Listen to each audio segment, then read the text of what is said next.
सो hello बच्चों, welcome back to our channel. इसमें सात में सात ला के दिखाओ ना तो बात बने। सात नहीं तो कम से कम 6 ला के दिखाओ। आपके पास यहां पर 7 सवाल होंगे। इस बार आपको मिक्स्ड चैप्टर से है, यानी कि कौन सा चैप्टर आपको अचानक से आ जाएगा, चाहे वो मैकेनिक्स हो, इलेक्ट्रोमैग्नेटिज्म हो, कुछ भी आपको आ सकता है, थर्मल फिजिक्स हो। ये आपको श्योर शॉर्ट प्लेलिस्ट का लिंक नीचे मिलेगा। खत्म कीजिए, make sure to hit the like button. नए हो तो सब्सक्राइब कर लीजिए। 7 में से 7 ट्राई कीजिए, जो भी आपका रिपोर्ट आता है नीचे आप कमेंट कीजिएगा।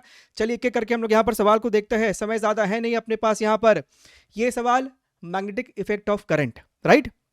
स्ट्रक्चर समझिएगा, ऐसा है, खटाक फिर खटाक फिर खटाक फिर खटाक, और ये आपको अनंत काल तक चलता ही जा रहा है। ठीक है, तो ये सब आपको एक सेमी सर्कल है, ये भी सेमी सर्कल, ये भी सेमी सर्कल, और ये जो स्ट्रेट लाइंस है इनके कारण आपको ओ पॉइंट पर कोई फील्ड नहीं आएगा, क्योंकि भैया ये स्ट्रेट लाइन को पीछे एक्सटेंड करोगे तो इसी ओ पॉइंट से पास करेगा।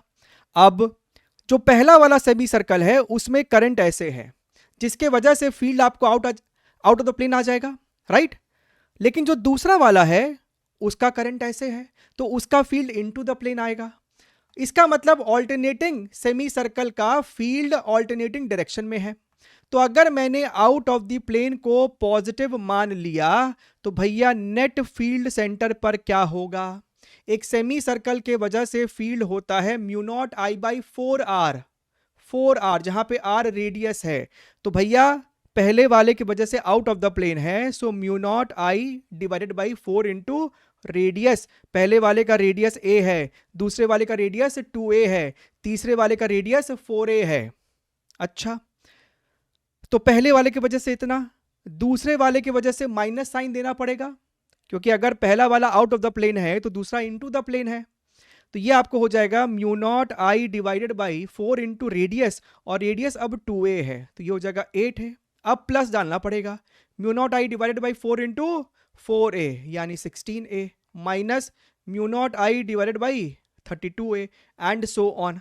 आपको यहाँ पे जीपी का है ना एक एहसास आना चाहिए। 1 minus 1/2 upon 1/2 square minus 1/2 cube and so on. तो आपको यहां पर दिख रहा है ये आपको इनफाइनाइट सम है, जहां पे कॉमन रेशियो जो है आप उसको है ना -1/2 ले लो। कॉमन रेशियो को आप यहां पर -1/2 ले लो, तो भैया ये क्या हो जाएगा, mu not I divided by 4a। पहला टर्म कितना है 1 माइनस कॉमन रेशियो कितना है -1/2, तो ये हो जाएगा आपको +1/2। तो 2 ऊपर चला जाएगा और नीचे में मेरे पास 3 होगा, ऊपर में 2 हो गया और नीचे में कट कुटा के 3 बचेगा। ये वाला 2 इसको मार देगा, तो यहां पर आपके पास आएगा mu not I divided by 6a, यानी कि भैया ऑप्शन नंबर बी। इस प्रकार का इनफाइनाइट वाला भी आपको पहले पीवाईक्यूज में आ चुका है, ये तो तुम झटके से निकाल लोगे। हमसे कहता है कि भैया पहले टेम्परेचर T0 था, वॉल्यूम V0, फिर टेम्परेचर 2 T0, वॉल्यूम 2 V0। तो भैया आपको दिखना चाहिए कि ये जो स्ट्रेट लाइन है ना, ये पक्का पीछे एक्सटेंड करोगे तो ओरिजिन से ही पास करेगा। मतलब ये प्रोसेस जो है आपको आइसोबारिक प्रोसेस है। और यहां पर हमसे सवाल में कहता है दूसरा वाला जो है वो आपको रेक्टेंगुलर हाइपरबोला है। इसका मतलब temperature into volume is your constant. हमको दोनों में वर्क डन का रेशियो पूछ रहा है। तो पहले वाले केस में जो वर्क डन हो जाएगा आइसोबारिक प्रोसेस, भैया यहां पर टेम्परेचर वॉल्यूम के प्रोपोर्शनल है, मतलब प्रेशर कांस्टेंट। और इस केस में वर्क डन का फॉर्मूला होता है nr delta T. Number of moles दोनों में बोलता है 1 ले लो तो ले लेंगे, r into delta T. Final temperature यहां पे एरो नहीं दिखाया, तुम एरो ले लो वैसे, चलो। फाइनल टेम्परेचर 2 T0, पहले T0, तो चेंज इन टेम्परेचर कितना आ जाएगा, सिर्फ T0 का। इस केस में क्या टेम्परेचर को हम लोग PV बाई NR लिख सकते हैं, यानी इफेक्टिवली PV स्क्वायर हो जाएगा। यहां से एक PV आएगा, यहां पर एक V है, तो ये इतना दिख रहा है। सर ये तो हो गया पॉलीट्रॉपिक प्रोसेस, जहां पे पॉलीट्रॉपिक कांस्टेंट कितना आ रहा है 2, ये आपका जो इंडेक्स है। अच्छा, तो भैया इस केस में वर्क डन जो होता है that is your nr delta T upon 1 minus x. तो भैया r यहां से यहां जा रहे हो, so change in temperature is T0 by 2 minus T0 which is your minus T0 by 2। 1 minus 2, तो यहां पर आपको इफेक्टिवली दिखना चाहिए आर टी नॉट बाई 2। हमसे रेशियो पूछा है, दिस अपॉन दिस करोगे तो क्या तुमको 2:1 नहीं आ जाएगा? कमेंट करते चलिएगा, सॉल्व करते चलिएगा, ठीक है। अच्छा, कैलोरीमेट्री बहुत डरते हो, क्या डर है इसमें बताइए हमको। A liquid A of mass 100 gram at 100 degree centigrade, एक लिक्विड ए है एक लिक्विड बी है, ये आपको 100 ग्राम का है और शुरुआत में 100 डिग्री का था, ये आपको 50 ग्राम का है और 75 डिग्री का है। अच्छा, इसका स्पेसिफिक हीट ऐसे मान लो, इसका एस बी मान लो, आपने दोनों को मिक्स कर दिया तो फाइनल टेम्परेचर हमको बोलता है मिक्सचर का हो गया है 90, यानी इसने लूज किया इसने गेन किया, तो भैया इसने जितना लूज किया है उतना ही इसने गेन किया होगा।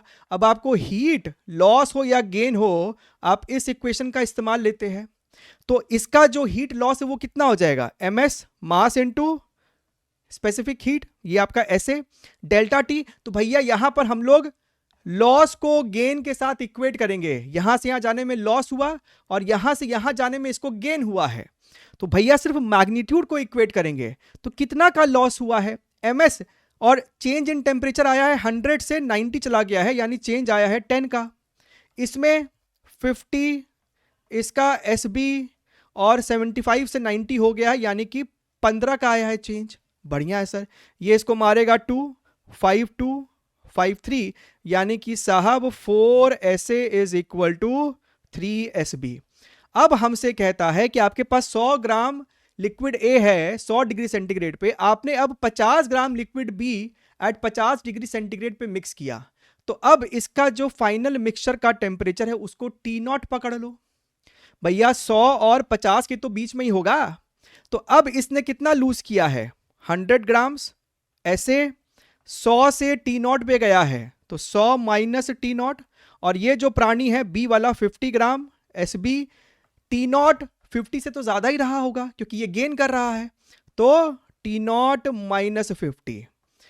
अब फिर से अगर हम ध्यान से देखें तो ये आपको 2 होगा, हम दोनों तरफ अपने मन से ना 2 से मल्टीप्लाई कर रहे हैं, क्यों, क्योंकि अब ये हो गया 4 SA और 4 SA 3 SB के बराबर है, so 3 SB 100 minus T0 is equal to your 2 SB T0 minus 50।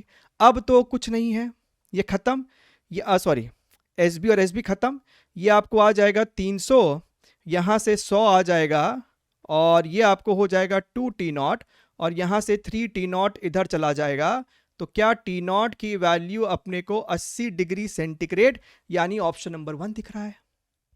खटखट करके सॉल्व होने वाले प्रश्न होते हैं ये सब। देखिए कहां का सवाल है ये, फोटो इलेक्ट्रिक, यही तो मजा है जब मिक्स सॉल्विंग करते हो, दिमाग पूरा शार्प होगा। ये आपका क्या है, ये पोटेंशियल है, ये हमारा करंट है, फोटो इलेक्ट्रिक करंट।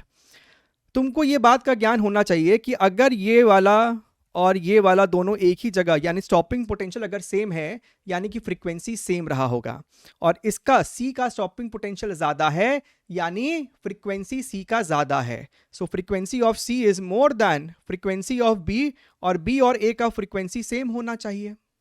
हालांकि हमसे इंटेंसिटी चारों ऑप्शन में कुछ लिखा नहीं है, लेकिन फिर भी इंटेंसिटी की बात करेंगे तो B और C का सैचुरेशन करंट सेम है, यानी कि B का इंटेंसिटी और C का इंटेंसिटी सेम था और A का इंटेंसिटी इन दोनों के मुकाबले कम रहा होगा। Frequency of light corresponding to A is same as that of B, जो कि दिख रहा है, and is different for C, सही है। Frequency of light corresponding to A is different from B, कैसे डिफरेंट है भाई, सेम है। Frequency of light corresponding to B is same as that of C, नहीं, गड़बड़ है, ये भी गड़बड़ है।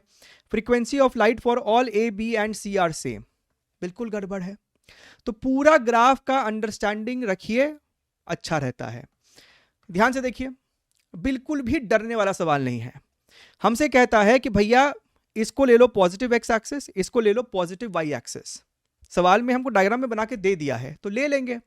आपने एक पार्टिकल को ऐसे प्रोजेक्ट किया है और ये स्पीड आपको 5 है, ये एंगल थीटा जो है ना 37 डिग्रीज है, मतलब और इसका जो हॉरिजॉन्टल कंपोनेंट है वो 3 हो जाएगा और ये आपको हो जाएगा 4, 5 cos थीटा, 5 cos 37 कितना होता है, 4 होता है। अच्छा, तो भैया अब गिवन चीजें लिखो, what is U X, initial मेरा पॉजिटिव एक्स राइट साइड है तो ये -3 लिखाएगा।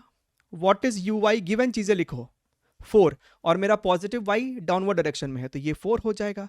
एक्सेलरेशन अलोंग एक्स एक्सिस, हवा चल रहा है जिसके वजह से पार्टिकल पे एक्स डायरेक्शन में भी एक्सेलरेशन है विच इज 6, तो 6, और डाउनवर्ड डायरेक्शन में एक्सेलरेशन कितना है 10, और डाउनवर्ड को ही पॉजिटिव लिया है तो +10 ले रहे हैं। कहता है कि पार्टिकल यहां से जा रहा था लेकिन ये हवा चलने की वजह से पार्टिकल ऐसे गया और एग्जैक्टली जहां से चला था ना उसके ठीक वर्टिकली नीचे जाके गिरा है। हमको ये बताओ, पार्टिकल जब यहां पे था और पार्टिकल फाइनली यहां पे है, पार्टिकल का एक्स डायरेक्शन में डिस्प्लेसमेंट क्या हुआ है जी? 0।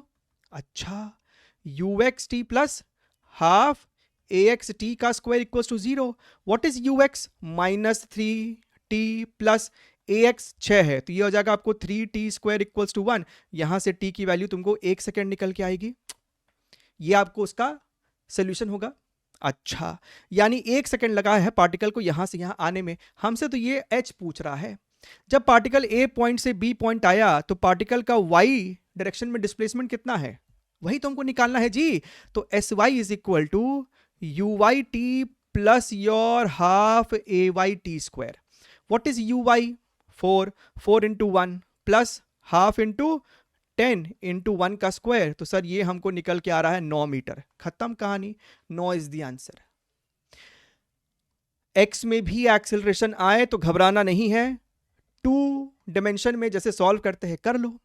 आपके पास एक बॉडी है, उस पे एक वेरिएबल फोर्स लग रहा है which is your a minus B X, तो ये ऐसे मूव करना शुरू करता है लेकिन इस पे फ्रिक्शन भी लग रहा है which is nothing but your mu M G. तो भैया यहां पर एक्सटर्नल एजेंट, जब ये बॉडी आपको मूव कर रहा है इधर, तो external agent positive work done कर रहा है लेकिन फ्रिक्शन नेगेटिव वर्क डन कर रहा है। The net work done on the block is 0 if the block travels a distance of how much. तो सिंपल सी बात है ना, मान लीजिए वो यहां से मूव करके यहां तक चला गया है x डिस्टेंस, ठीक है, x इक्वल टू 0 से वो शुरू किया होगा, वो यहां से शुरू किया होगा और ये मूव करते करते आगे आगे जा रहा है ऐसे करके, और सपोज कीजिए वो x डिस्टेंस आगे मूव किया, तो एक्सटर्नल एजेंट जो वर्क डन किया है, फ्रिक्शन जो वर्क डन किया है, अगर दोनों का मैग्नीट्यूड बराबर हो जाए तो नेट वर्क डन 0 हो जाएगा, क्योंकि फ्रिक्शन का वर्क डन नेगेटिव है और एक्सटर्नल एजेंट का पॉजिटिव। हम लोग दोनों का सिर्फ मैग्नीट्यूड को बराबर कर देना चाहते हैं। और एक्सटर्नल एजेंट जब वेरिएबल हो, फोर्स हो, तो क्या होता है work done F D x. और भैया जब ये एक्स डिस्प्लेसमेंट किया है तो फ्रिक्शन का वर्क डन तो कांस्टेंट ही है, mu M G X, right. दोनों का सिर्फ मैग्नीट्यूड को इक्वेट कर रहे हैं हम लोग। अच्छा, एफ की वैल्यू कितनी है? ए माइनस बी एक्स, तो भैया A minus B X D X is equal to your mu M G X. अच्छा, तो इसको इंटीग्रेट करो 0 से लेके x के लिए, ये आपको हो जाएगा A X minus B X square by 2 mu M G X. अभी देखिए आप x को तो उड़ा सकते हैं क्योंकि x इक्वल्स टू 0 तो कोई इसका सोल्यूशन होगा ही नहीं, वो मेरे लिए एक्सेप्टेबल नहीं होगा। तो भैया a minus mu M G हमको लगता है 2 मल्टीप्लाई होगा, नीचे में b आएगा और ये मेरे को x आएगा। तो ऐसा कोई ऑप्शन दिख रहा है क्या जी? दिख रहा है, ऑप्शन नंबर 3 में। अच्छा है सर, ये देखिए एक सवाल थोड़ा सा लेते हैं अपने यहां पर, क्या चीज का है? फ्लूइड का है। हमको कहता है आपके पास 2 सॉलिड बॉल है जिसका मटेरियल सेम है, यानी दोनों का क्या सेम है? डेंसिटी सेम है। अच्छा, एक छोटा है एक बड़ा है। The balls are linked together with a long thin thread and is release from a large height. ठीक है, एयर है तो बॉल्स आपको नीचे गिर रहे हैं और कुछ देर बाद ये पूरे सिस्टम ने एक टर्मिनल वेलोसिटी अटेन कर ली है। ये आपको हल्का वाला मास है, ये आपको भारी वाला मास है। ये मास फिक्स्ड है, ये मास सवाल में कहता है कि आप इसको वेरिएबल मान सकते हैं, यानी कि अगर इसका रेडियस स्मॉल आर है, इसका रेडियस कैपिटल आर है, तो आर आपके लिए फिक्स है, स्मॉल आर के साथ आप खेल सकते हैं। तो हमसे कहता है कि भैया for what at what ratio of larger and smaller mass will the tension be maximum in this wire. ये टर्मिनल वेलोसिटी अचीव कर चुका है, ठीक है। बॉइंट फोर्स को इग्नोर करने बोला, विच मेक सेंस। एयर है, एयर का डेंसिटी आपको इसके डेंसिटी के सामने नेग्लिजिबल रहता है। हाँ, विस्कस फोर्स लगेगा तभी तो टर्मिनल स्पीड अटेन कर पाया होगा। अब टर्मिनल स्पीड का मतलब है कि वेलोसिटी पूरे सिस्टम का कांस्टेंट है। वेलोसिटी कांस्टेंट है मतलब अगर हम पूरे को एज अ सिस्टम ले ले, देखिए टेंशन यहां पर लग रहा होगा, टेंशन यहां पर लग रहा होगा, लेकिन जब पूरे को सिस्टम लोगे टेंशन हो गया इंटरनल, यानी पूरे सिस्टम पे total downward force should be equal to total upward force. Now what is total downward force? mg plus capital mg। And what is total upward force? 6 pi eta R V. भूल गए? 6 pi eta RV. दोनों का velocity same है तो velocity common ले लेंगे तो radius इस प्रकार से निकल के आएगा। यानी कि जो टर्मिनल वेलोसिटी है ना जी, वो हमको निकल कर इतना आया है, 6 पाई ईटा दिस मच।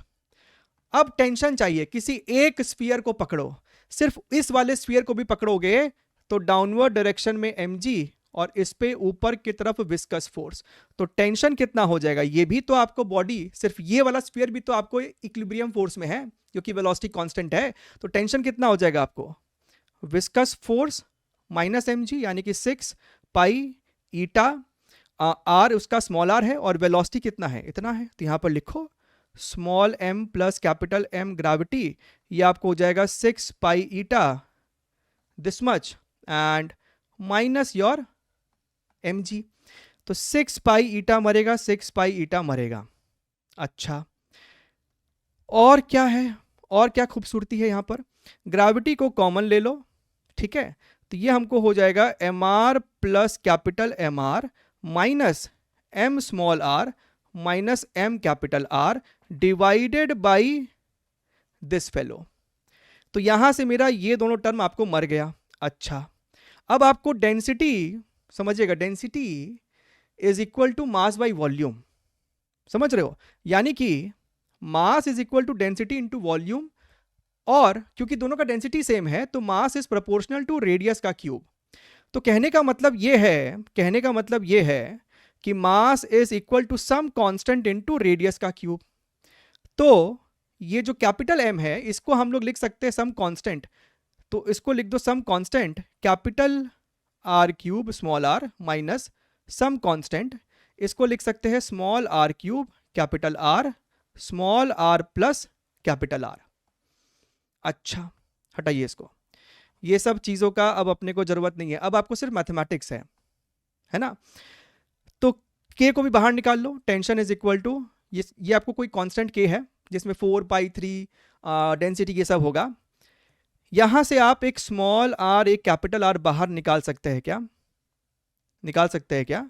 तो यहां बचेगा कैपिटल R स्क्वायर और यहां बचेगा स्मॉल r स्क्वायर, यानी कि r minus r into r plus r, तो उससे मरेगा तो एक इफेक्टिवली यहां पर हमको बचता हुआ दिख रहा है r माइनस r। ठीक है sir, so t is equal to G के, ये आपको हो जाएगा r into R square minus R square into R. अब टेंशन को मैक्सिमाइज करना है तो डिफरेंशिएट करोगे इस फंक्शन को, लेकिन स्मॉल r वेरिएबल है तो स्मॉल r के रेस्पेक्ट में कर सकते हैं, तो डिफरेंशिएट करा तो R square minus 2r r equals to 0। तो यहां से हमको r की वैल्यू दिख रही है r बाई 2। That's it. एक बार तुमने ये पता कर लिया कि भैया रेडियस का रिलेशन क्या है, तो मास का रिलेशन तो आ ही गया ना जी, m by small m is equal to capital R cube by small r cube, mass is proportional to radius का क्यूब। तो कैपिटल R बाई R क्या है? दैट इज 2, यानी कि 2 का क्यूब कितना हो जाएगा? 8। This is your answer. ठीक है, इस प्रकार के कई सवाल आपको 2025 में देखने के लिए मिले होंगे जहां पे आपको लेंथी कैलकुलेशन है, कॉन्सेप्ट टफ नहीं है, कैलकुलेशन था बस। ध्यान रखिए, make sure to hit the like button. मिलते रहेंगे एंड बाय बाय।